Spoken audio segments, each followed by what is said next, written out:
രണ്ട് എക്സ്പീരിയൻസ് ആണ്. അച്ഛൻ്റെ സ്ക്രിപ്റ്റിൽ അഭിനയിച്ചു, ഇപ്പൊ മകന്റെ സ്ക്രിപ്റ്റിൽ. അപ്പൊ ജനറേഷനാണ് ഞാൻ ആലോചിക്കുന്നത് ഭവിച്ചേട്ടന്. ആ എക്സ്പീരിയൻസ് അച്ഛൻ്റെ കൂടെ അഭിനയിച്ചപ്പോഴും മകന്റെ കൂടെ അഭിനയിച്ചപ്പോഴും അച്ഛൻ്റെ സ്ക്രിപ്റ്റ് മകന്റെ സ്ക്രിപ്റ്റും ഡയറക്റ്റും എങ്ങനെയായിരുന്നു എക്സ്പീരിയൻസ്? അത് അച്ഛൻ്റെ കൂടെ അഭിനയിച്ചിട്ട് ഏറ്റവും കൂടുതൽ ഹെൽപ്പുകളുടെ പ്രദർശനം സിനിമയാണ്. ഭയങ്കരമായിട്ട് എപ്പോഴും ആൾക്കാർ മനസ്സിലാക്കേണ്ടിരിക്കുന്നത് ഒരുപാട് സിനിമകൾ, കമ്പോളം, പല സിനിമകളുണ്ട്. അപ്പോൾ എന്നെ സംബന്ധിച്ചുള്ള ഈ ജനറേഷൻ ഗ്യാപ്പ് എനിക്ക് ഒരിക്കലും ഫീൽ ചെയ്തിട്ടില്ല. കാരണം നമ്മൾ ഒരുപാട് ട്രാവൽ ചെയ്യും, ഒരുപാട് ആൾക്കാരോട് സംസാരിക്കും, ഒരുപാട് ആൾക്കാരോട് ഇൻറ്ററാക്ട് ചെയ്യും. പിന്നെ നമ്മൾ ഈ ലോകം കണ്ടു തന്നെ ഇരിക്കുകയാണ്. നമ്മളൊരു ജനറേഷൻ കഴിഞ്ഞ് കിടന്ന് ഉറങ്ങുന്നില്ല. അപ്പോൾ ഇത് കണ്ട് നമ്മൾ വീണ്ടും മനസ്സിലാക്കി പുതിയ ജനറേഷനാണ്, പഴയ ജനറേഷനാണെന്ന്. ഏത് ജനറേഷനാണെന്ന് എനിക്ക് തോന്നുന്നത് മനുഷ്യൻ്റെ സൈക്കോളജി എന്ന് പറയുന്നത് അവൻ എപ്പോഴും അവൻ്റെ മനസ്സിൽ സെൻറ്റിമെൻറ്റ്സും സ്നേഹവും വാത്സല്യവും വെറുപ്പും വിദ്വേഷവും ഒരുപാട് അസൂയയും എല്ലാ നല്ല ഗുണങ്ങളും മോശ ഗുണങ്ങളും ഉണ്ടാവും. അത് ഏത് തലമുറയിലും അതുണ്ടാവും. അല്ലെങ്കിൽ നമ്മളൊക്കെ ഒരു 10, 200, 300 വർഷം കഴിയുമ്പോൾ റോബോട്ടായി without any feelings. I don't believe in generation gap. എനിക്കത് ഫീൽ ചെയ്യുന്നു. ഒന്നാമത് ഈ പിന്നെ ടീമൊക്കെ ആണെങ്കിലും അതുപോലെ ഇപ്പോഴത്തെ പുതിയ തലമുറയിലെ പല ഡയറക്ടേഴ്സും തമിഴിലും തെലുങ്കിലും കന്നഡത്തിലും മലയാളത്തിലും ഒക്കെ നമ്മുടെ സിനിമ കണ്ട് വളർന്ന ആളുകളാണ്. അപ്പോൾ ആ ഒരു സ്നേഹം എപ്പോഴും ഉണ്ടാവും, റെസ്പെക്ട് ഉണ്ടാവും. അപ്പോൾ ആ ഒരു ഡിസ്റ്റൻസ് ഒരിക്കലും ഫീൽ ചെയ്യുന്നില്ല. പിന്നെ ഇത് വലിയൊരു ഭാഗ്യമല്ലേ, അച്ഛൻ്റെ സ്ക്രിപ്റ്റിൽ അഭിനയിക്കുക, വീട്ടിൽ മകൻ്റെ സ്ക്രിപ്റ്റിൽ അഭിനയിക്കുക, ഇനിയും ജീവൻ്റെ മകൻ്റെ സ്ക്രിപ്റ്റിൽ അഭിനയിക്കാൻ പറ്റുമെന്ന് വിചാരിക്കട്ടെ. ബാബുചേട്ടൻ എന്ന് പറയുമ്പോൾ നമുക്ക് മനസ്സിൽ വരുന്ന ഒരു ആക്ഷൻ ഫിഗറാണ്, ഒരു ആക്ഷൻ നായകൻ എന്നുള്ള ലെവലിൽ തന്നെയാണ്. അപ്പൊ ഇന്ന് മലയാള സിനിമയിൽ നടക്കുന്ന ഒരു ആക്ഷൻ പാറ്റേൺ ഉണ്ടല്ലോ. അപ്പൊ പ്രത്യേകിച്ച് മമ്മൂക്ക ചെയ്യുന്ന ഒരു പ്രത്യേക സ്വാഗ് ഉണ്ട് ചെയ്യുന്ന ഈ സിനിമയിൽ പ്രത്യേകിച്ച് കയ്യടി വീണ ഒരുപാട് രംഗങ്ങളുണ്ടല്ലോ. ചേട്ടന്റെ പെർസ്പെക്റ്റീവ് നോക്കുമ്പോൾ എങ്ങനെയുണ്ട് ആ ഒരു ആക്ഷൻ രംഗം, മമ്മൂക്ക എന്നൊരു ആക്ഷൻ നോക്കുമ്പോൾ? വളരെ നന്നായിട്ടുണ്ട്. കാരണം മമ്മൂക്കയുടെ ഒരു സ്റ്റൈലുണ്ട്. ആ ഒരു സ്റ്റൈലിൽ അത് ഓരോ ആർട്ടിസ്റ്റും അത് ചെയ്യുന്നതിനൊരു സ്റ്റൈലാണ്. ആ സ്റ്റൈൽ ആൾക്കാർക്ക് ഇഷ്ടപ്പെടുമ്പോഴാണ് ആ ആർട്ടിസ്റ്റിൻ്റെ ഒരു സക്സസ് എന്ന് പറയുന്നത്, അല്ലെങ്കിൽ കയ്യിൽ കിട്ടുന്നത്. നമുക്ക് വളരെ നന്നായിട്ട് ചെയ്തിട്ടുണ്ട് ചെയ്ത സംഭവങ്ങളൊക്കെ. അതുപോലെ ഈ ഒരു ഇത്രയും നാൾ കഴിഞ്ഞിട്ടും അത് കീപ്പപ്പ് ചെയ്യുന്ന ഒരു സംഭവം വളരെ അത്ഭുതമാകുകയാണ്. അതുപോലെ ഇപ്പൊ മലയാള സിനിമ നടക്കുന്ന ഒരു ആക്ഷൻ പാറ്റേൺസ് ഉണ്ടല്ലോ, ശരിക്കും അത്രയും വയലൻസ് വേണം, അല്ല ആ ആക്ഷൻ അത്രയും ഇന്റൻസിറ്റി വേണം എന്ന് കരുതുന്നുണ്ടോ? ചേട്ടന് ഒരു ആക്ഷൻ ഹീറോ എന്ന ലെവലിൽ ചോദിക്കുക, അത്ര ഇന്റൻസിറ്റി അല്ലെ അത്ര ഒരു പാറ്റേൺ വേണമെന്ന് കരുതുന്നുണ്ടോ? അതിപ്പം ഓരോ ഫിൽം മേക്കേഴ്സിന് അവരുടേതായ ആവിഷ്കാര സ്വാതന്ത്ര്യം. അപ്പോൾ അവർക്ക് താല്പര്യമുള്ള അല്ലെങ്കിൽ അവർ കൺസീവ് ചെയ്ത രീതിയിലായിരിക്കും അവർ ആ സിനിമ എടുക്കുന്നത്. ചില രണ്ട് ടൈപ്പ് സിനിമകളുണ്ട്. ഒന്ന് പ്രൊഫഷണൽ സിനിമ എന്ന് പറയുന്നത്. അപ്പോൾ എൻ്റെ ഐഡിയാസ് എൻ്റെ രീതിയിൽ ഞാൻ സിനിമ എടുത്ത് ജനങ്ങൾക്ക് കൊടുക്കുന്നു. ജനങ്ങൾ സ്വീകരിച്ചാൽ ഭാഗ്യം, സ്വീകരിച്ചില്ലെങ്കിൽ പോയി. അല്ലെങ്കിൽ ഞാൻ എൻ്റെ ഐഡിയാസ് എല്ലാം മാറ്റി വെച്ചിട്ട്, എൻ്റെ കോൺസെപ്റ്റ് എല്ലാം മാറ്റി വെച്ചിട്ട് ജനങ്ങൾക്ക് വേണ്ടി ഒരു സിനിമ പ്രസൻറ്റ് ചെയ്യും. ഏറ്റവും സേഫ് അതാണ്, ജനങ്ങൾക്ക് വേണ്ടി ഒരു സിനിമ എടുക്കുന്നതാണ്. പിന്നെ ഈ വയലൻസിൻ്റെ കാര്യം പറയുന്നത്, നമുക്ക് ഒരു സിനിമ പുറത്തു വന്നു കഴിഞ്ഞാൽ അത് കൺട്രോൾ ചെയ്യാവുന്ന ബോഡീസ് ഉണ്ട്. അതായത് സെൻസർ, അതുപോലെ സെൻസറിന് മുകളിൽ വേറെ ബോഡീസ് ഒക്കെ ഉണ്ട്. അവർക്ക് ഡെഫിനറ്റ്ലി അതിനെ കൺട്രോൾ ചെയ്യാൻ പറ്റും. പിന്നെ ജനങ്ങൾക്കൊരു ചോയ്സ് ഉണ്ട്, ഈ സിനിമ ഞാൻ കാണണോ അല്ലെങ്കിൽ എൻ്റെ കുട്ടികളെ കാണിക്കണോ എന്നുള്ളൊരു ചോയ്സ് ഉണ്ട്. അതും ഓരോ റേറ്റിംഗ് ഉണ്ട്. പിന്നെ ഇപ്പോഴത്തെ ആക്ഷൻ എന്ന് പറഞ്ഞാൽ ഞാൻ പലതും കണ്ടിരിക്കുന്ന ഞാൻ വളരെ റഫായിട്ടുള്ള ആക്ഷൻ ആണ് എനിക്ക് ഏറ്റവും ഇഷ്ടം. അതായത് ഒരിടി കൊണ്ടിട്ട് ആൾക്കാർ പറന്നു പോയി, വേറെ ജീപ്പ് വീണ് ജീപ്പ് മറിഞ്ഞ്, അങ്ങനെയൊക്കെയുള്ള കുറേ ഗിമിക്സുകൾ ഇപ്പോൾ വരുന്നുണ്ട്. അതുപോലെ ഒത്തിരി വയർ ടെക്നിക്സ്, വയർ ചാടി പൊങ്ങി, അതായത് നമ്മുടെ എന്താ പറയുന്നത് ഗ്രാവിറ്റേഷൻ പുള്ളിനൊന്നും യാതൊരു വിലയും കൽപ്പിക്കാത്തൊരു എൻ്റെ സിനിമകൾ കണ്ടറിയാം. ചന്ദാക്കടലൊക്കെ ചെയ്യുന്ന ഒരിടി കൊണ്ട് അവർ പുറത്ത് അല്ലെങ്കിൽ ഇങ്ങോട്ട് വീഴത്തുള്ളൂ, പറന്നു പോകുന്നൊരു പരിപാടി. അപ്പോൾ അതെനിക്കൊരു ഇതായിട്ട് തോന്നിയിട്ടുണ്ട്. പിന്നെ സിനിമാറ്റിക് എക്സ്പീരിയൻസ്, ചില സിനിമകൾക്ക് അത് ആവശ്യമാണ്.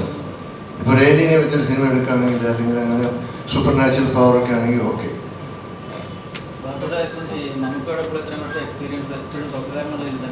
എങ്ങനെ തീർച്ചയായിട്ടും അത് ഞങ്ങൾ തമ്മിലൊരു എത്രയോ വർഷങ്ങൾക്ക് പൂവിന് പുതിയ പോകുന്നതിന് തൊട്ടുള്ള ഒരു ബന്ധമാണ്. അന്നാണ് ഞാൻ ആദ്യം മമ്മൂക്കായെ കാണുന്നത്. ആ ഒരു എന്താ പറയുന്ന സംഭവം എപ്പോഴും ഇങ്ങനെ മുന്നോട്ട് പോയിട്ടുണ്ട്. ഈ സിനിമയുടെ ഈ കോർ കോണ്ടന്റ് പോകുന്ന ഒരു ഗെയിമിംഗ് എന്ന് പറഞ്ഞൊരു സബ്ജക്റ്റുമായിട്ടാണ്. അപ്പൊ ഈ പറയുന്ന പോലെ എത്ര പേർക്ക് കണക്ട് ആവുമെന്നുള്ളൊരു ചോദ്യം വരുന്നുണ്ട്. ഗെയിം കളിച്ചിട്ടുള്ള, അല്ലെങ്കിൽ നമുക്കറിയാലോ, ഇപ്പോൾ ഫോണിൽ പാമ്പും കോണിയൊക്കെ കളിച്ചിട്ടില്ലേ, അല്ലെങ്കിൽ മറ്റേ പേരുന്ന ആപ്പിൾ തിന്നുന്ന പാമ്പിനെ കളിച്ചിട്ടില്ലേ. ബേസിക് ഗെയിമിൻ്റെ കൺസെപ്റ്റും അതിൻ്റെ തുടക്കവും ഇവിടെ നിന്നൊക്കെയാണ്. ഗെയിമിങ് മനസ്സിലാവാതിരിക്കേണ്ട കാര്യമൊന്നുമില്ല. ഞാൻ ഗെയിം കളിക്കുന്ന ഒരാളാണ്, എൻ്റെ വീട്ടിൽ PS5 ഉണ്ട്. അപ്പോൾ ഇത് വലിയ എന്താ പറയുക, മനസ്സിലാവില്ലാത്തതിൻ്റെ വേറൊരു ഏരിയയോ അല്ലെങ്കിൽ മനസ്സിലാവില്ലാത്തതിൻ്റെ ഒരു പരിപാടിയൊന്നും അല്ല. പിന്നെ തീർച്ചയായിട്ടും ഇപ്പോഴത്തെ കുട്ടികൾക്ക് ഇപ്പോൾ ഉള്ള കുട്ടികളോട് ഇത് ഗെയിമിങ് എന്താണെന്ന് നമ്മൾ പറഞ്ഞു കൊടുക്കേണ്ട ആവശ്യമില്ല. നമ്മളെക്കാൾ കൂടുതൽ ഗെയിം കളിക്കുന്ന അറിയുന്ന ആൾക്കാരൊക്കെ തന്നെയാണ്. പിന്നെ ഭയങ്കര സിമ്പിളായിട്ട് തന്നെയാണ് ഇതെന്താണെന്ന് നമ്മൾ മനസ്സിലാക്കി കൊടുത്തിരിക്കുന്നത്. കാറ്റഗറൈസ് ചെയ്യാൻ ചാൻസ് ഉണ്ടോ? ഈ പറയുന്ന പോലെ കുറച്ചും കൂടെ ടീസ്റ്റ് ആൾക്കാരിലേക്ക് പോകാനുള്ള ആ ഒരു ഏരിയ ആൾക്കാരിലേക്ക് കാറ്റഗറൈസ് ചെയ്യാൻ സാധ്യത ഇല്ല. അങ്ങനെ ഇതാ പറയുക, ഈ പൊതുവെ ഇതൊരു മമ്മൂക്ക പടമാണ്. അതുകൊണ്ട് തന്നെ നമ്മൾ ട്രീറ്റ് ചെയ്തിരിക്കുന്നത് നമുക്ക് വലിയ ആളുകൾക്ക് മനസ്സിലാവുന്ന രീതിയിലും ഇത് ഇന്ന കാറ്റഗറിക്ക് മാത്രം കാണാൻ പറ്റുന്ന പടം അങ്ങനെയൊന്നുമില്ല. ഇപ്പോൾ കുട്ടികൾക്ക് ഓൾറെഡി ഇഷ്ടപ്പെട്ടു തുടങ്ങിയിട്ടുണ്ട്. അപ്പോൾ അവർ ചെയ്തുകൊണ്ടിരിക്കുന്ന കാര്യമാണല്ലോ. അവരുടെ ഓൺലൈൻ ഗെയിമിങ്സിനായി നമ്മളൊരു കാര്യം മനസ്സിലാക്കുന്നപ്പോൾ ഈ ലോകത്തുള്ള എല്ലാ ഫിലിം ഇൻഡസ്ട്രീസും മ്യൂസിക് ഇൻഡസ്ട്രീസും എടുത്തിട്ടുണ്ടെങ്കിൽ അതിനേക്കാളും വലിയ ഇൻഡസ്ട്രി, $1 ട്രില്യൺ ഇൻഡസ്ട്രിയാണ് ഗെയിമിംഗ് ഇൻഡസ്ട്രി. നമുക്കറിയില്ലാത്തത് കൊണ്ടാണ്. അപ്പോൾ ആക്ച്വലി അതാണ് ബാക്കിയുള്ള എൻ്റർടൈൻമെൻറ്റ് ഇൻഡസ്ട്രിയേക്കാളും വലിയ ഇൻഡസ്ട്രിയാണ് ഗെയിമിംഗ് ഇൻഡസ്ട്രി. അപ്പോൾ അവിടെ നടക്കുന്ന സിനാരിയോസ് എന്താണെന്ന് മേ ബി 10-50 വയസ്സിന് മുകളിലുള്ള ആൾക്കാർക്ക് ചിലപ്പോൾ അറിയില്ലായിരിക്കാം. ഇപ്പോൾ പക്ഷേ അതിൽ താഴോട്ടുള്ള ആളുകൾക്ക് കുറച്ചൊക്കെ ഇപ്പോൾ സോഷ്യൽ മീഡിയയിൽ ആക്റ്റീവായിട്ടുള്ള അത്യാവശ്യം എന്താണ് പറയുക, ആളുകൾക്ക് മനസ്സിലാവും എന്താണ് ഇതൊന്നും, അല്ലെങ്കിൽ ഇതാണ് ഇവിടെ നടക്കുന്നത്, റിയാലിറ്റിയാണ് എന്നുള്ളത് മനസ്സിലാവും.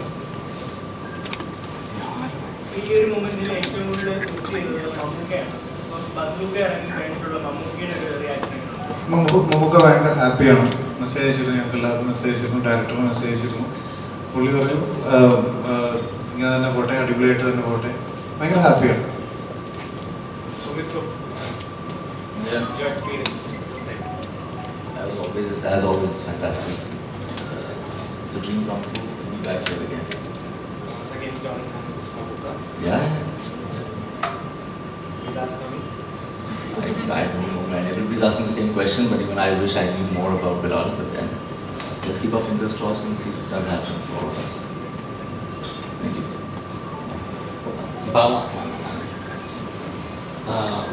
ഇവിടെ സ്ട്രേറ്റ്